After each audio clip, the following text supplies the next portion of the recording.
BDS വിദ്യാർത്ഥി നിതിൻ രാജിനെ മരിച്ച നിലയിൽ കണ്ടെത്തിയിരുന്നു. അതിനുശേഷം വിവിധ രാഷ്ട്രീയ സംഘടനകളൊക്കെ പ്രതിഷേധവുമായി കോളേജിലേക്കെത്തി. അല്പം മുമ്പ് ഇന്ത്യൻ യൂണിയൻ ദളിത് ലീഗിൻ്റെ പ്രതിഷേധ മാർച്ച് ഈ കോളേജിലേക്ക് നടക്കുകയുണ്ടായി. ജാതിവെറിയുടെ ഇരയാണ് എന്നായിരുന്നു ആരോപണം. ഇപ്പോൾ പ്രേക്ഷകർ കാണുന്നത് നിതിൻ രാജിൻ്റെ കുടുംബം കോളേജിലേക്ക് എത്തുന്ന ദൃശ്യങ്ങളാണ്.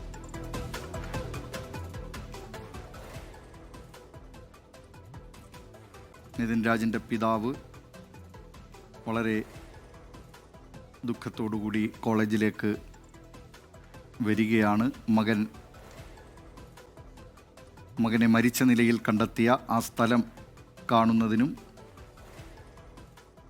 മറ്റുള്ളവരുമായി സംസാരിക്കുന്നതിനുമൊക്കെയാണ് നിതിൻ രാജിൻ്റെ പിതാവ് ഉൾപ്പെടെ കുടുംബാംഗങ്ങൾ ഇപ്പോൾ ഇവിടേക്ക് എത്തിച്ചേർന്നിരിക്കുന്നത്. അഞ്ചരക്കണ്ടി ഡെൻ്റൽ കോളേജിലേക്കാണ് നിതിൻ രാജിൻ്റെ കുടുംബാംഗങ്ങൾ എത്തിച്ചേർന്നിട്ടുള്ളത്. തത്സമയ ദൃശ്യങ്ങളാണ് പ്രേക്ഷകർ കാണുന്നത്.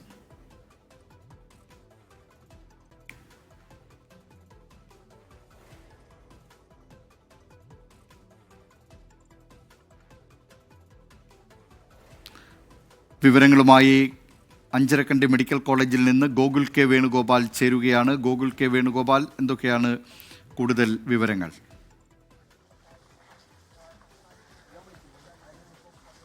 ദിലീപ് കുമാർ, അല്പസമയം മുമ്പാണ് നിതിൻ രാജിൻ്റെ കുടുംബം എന്ന് പറഞ്ഞാൽ അച്ഛനും സഹോദരിയും സഹോദരിയുടെ ഭർത്താവും ഉൾപ്പെടെയുള്ള ആളുകൾ അഞ്ചരക്കണ്ടി ഡെൻ്റൽ കോളേജിലേക്ക് എത്തിയത്. അവർ കഴിഞ്ഞ 2 ദിവസങ്ങളായി കണ്ണൂർ തന്നെ ഉണ്ട്. ഈ വിഷയങ്ങളുമായി ബന്ധപ്പെട്ട് കഴിഞ്ഞ ദിവസം ജില്ലാ പോലീസ് മേധാവി ഉൾപ്പെടെയുള്ള ആളുകളുമായി ചില ചർച്ചകൾ നടത്തുകയും ആശങ്കകൾ പങ്കുവെക്കുകയും ഒക്കെ ചെയ്തിരുന്നു. ഈ ഘട്ടത്തിലാണ് ഇപ്പോൾ ഡെൻ്റൽ കോളേജിലേക്ക് എത്തിയിട്ടുള്ളത്. അപകടം നടന്ന സ്ഥലം, അതായത് ഈ നിതിൻ രാജ് വീണു മരിച്ച ആ കെട്ടിടം ഉൾപ്പെടെയുള്ള പ്രദേശങ്ങൾ അവർ സഞ്ചരിക്കും. അതിനുശേഷം മാനേജ്മെൻറ്റ് പ്രതിനിധികളുമായി സാധിക്കുമെങ്കിൽ ചർച്ച നടത്തുമെന്നാണ് അറിയിച്ചിട്ടുള്ളത്. നേരത്തെ പ്രിൻസിപ്പാൾ ഉൾപ്പെടെയുള്ള ആളുകളെ ഈ വിഷയത്തിൽ പ്രതി ചേർക്കണമെന്നൊരാവശ്യം മുന്നോട്ടേക്ക് വെച്ചിരുന്നു. കഴിഞ്ഞ ദിവസം ജില്ലാ പോലീസ് മേധാവിയെ കണ്ട സമയത്തും പ്രധാനമായും മുന്നോട്ടേക്ക് വെച്ച ഒരാവശ്യം അതാണ്. അതോടൊപ്പം തന്നെ ഈ കേസിലെ പ്രതികളായിട്ടുള്ള ഡോക്ടർ റാം, സംഗീത എന്നീ പ്രൊഫസർമാർ, അധ്യാപകർ ഉൾപ്പെടെയുള്ള ആളുകൾ ഇപ്പോഴും ഒളിവിലാണ്.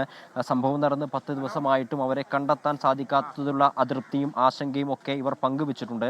കഴിഞ്ഞ ദിവസം ജില്ലാ പോലീസ് മേധാവിക്ക് ഇവർ മൊഴി നൽകിയിരുന്നു. ഇവരുടെ ചില കാര്യങ്ങളൊക്കെ തുറന്നു പറയുകയും ചെയ്തിരുന്നു.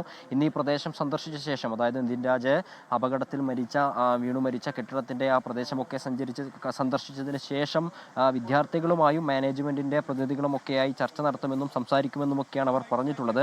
മാനേജ്മെൻറ്റ് പ്രതിനിധികളെന്ന് പറയുമ്പോൾ കഴിഞ്ഞ ദിവസം അവർ ബന്ധപ്പെട്ട സമയത്ത് ആരോടായിരിക്കും സംസാരിക്കുക എന്നതിനെ സംബന്ധിച്ച കാര്യത്തിൽ ഒരു വ്യക്തതയില്ല. ഇതിനുശേഷം വീണ്ടും ഈ അന്വേഷണത്തിൻ്റെ ചുമതലയുള്ള ഉദ്യോഗസ്ഥർ മുമ്പായി ഹാജരായി. മകനെ ഡോക്ടറായി കാണാൻ ആഗ്രഹിച്ച പിതാവ്, സഹോദരി, ഭർത്താവ് തുടങ്ങിയവരൊക്കെ ഇപ്പോൾ കണ്ണൂർ അഞ്ചരക്കണ്ടി മെഡിക്കൽ കോളേജിലെത്തിയിരിക്കുന്നു. നിതിൻ രാജിൻ്റെ കുടുംബാംഗങ്ങളാണ് ഇപ്പോൾ അവിടെ എത്തിച്ചേർന്നിട്ടുള്ളത്. വേദനാജനകമായ അന്തരീക്ഷമാണ് അവിടെ നമ്മൾ അല്പസമയം മുമ്പ് കണ്ടത്.